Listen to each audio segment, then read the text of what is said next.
Welcome back to One Comic Book a Day. Where we're covering Superman 92 and the second story, Superman's Sweetheart. It's one of those stories where there's some sort of evidence that Superman will eventually marry somebody who isn't Lois, and then we're going to have to do a whole story explaining why it wasn't a real marriage, or there was something up the entire time to get him out of this marriage conundrum they have created.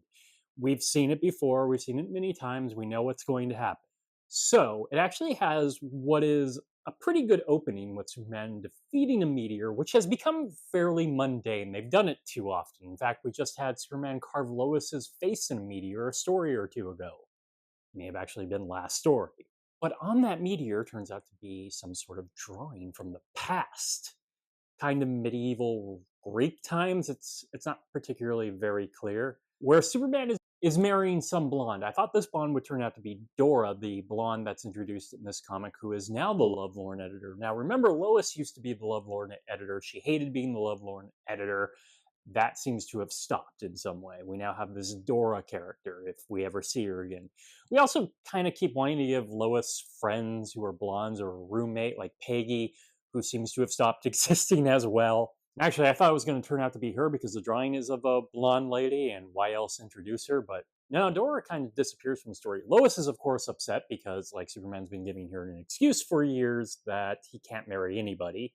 Well, since, like, the 1950s started, and he seemed less into Lois because he's being written like a 12-year-old with superpowers sometimes. Ew, girls! Even though he's still jealous if Lois gets any attention from any man. So it's a time travel story, because he's going to have to go back in time and see what this is all about, because whenever he finds that he was in the past, he immediately goes back in time to find out what that was about. Creating, problems. In fact, changing time one time? It's kind of unclear. So he does the spinning around the Earth thing. Yeah, they actually did take that from the comic books. Didn't happen all the time. I mean, there's many different ways he's traveled back in times, but that happens here. And it's happened at least once before. And it turns out to be a struggle between an evil duke who has some sort of magical sorcerer behind him, and Superman, who is pretending to be some sort of magical servant to one of the guys of the village so they can take down the duke. Though Superman isn't going to take out the evildoer, which is amazing for this guy who cheats at sporting games to make this claim all of a sudden. I'm not going to do the work for you. You need to do it yourself. So most of the work is either sort of an assist, or he's trying to get their confidence up as a sort of military uprising to fight against the Duke. He does sort of take care of some of the magic powers, or distract it so they can take care of it. Those characters are never really all that presented in the story.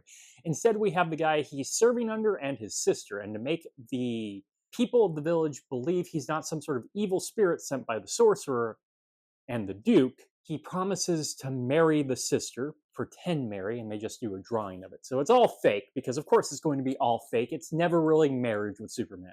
Even though he could have married her and just left, but that's too ne'er-do-well for our Boy Scout in blue. He's not going to do that. And then he comes back, everything's fine. So it's a story we've seen before. Actually, it's like two separate stories we've seen before, or closer to that story where he sees the photo of him and Lois marrying in the future, and he goes into the future. Once he's in the future, and it comes back, and it's actually just a photo of him at a wedding party with Lois, and not actually them getting married. He would hate that now, because he actually wanted to marry Lois. But the whole story with the Duke and stuff takes a while to get to, and the antagonists of the story are not clearly defined. We never even really see them. It's more about building the confidence of these guys. We don't really get to know, so it's not a particularly strong Superman story. Something I say often, but it remains true. Though it has a better through line, there's definitely more going on with it. It's less boring and less like Superman just doing things filler, so I'll give it that. Okay, that is it from Superman 92 and the second story, Superman's Sweetheart. If you enjoyed this video, please like and subscribe. Hit the bell icon to get notifications when a new video goes up. I do this Monday through Friday, but Fridays is Bat Friday. We cover a Batman story, either Detective Comics or Batman. And until next time, let's ponder the question, whatever did happen to the man of tomorrow? And what's going to happen with Dora, the Lovelorn editor?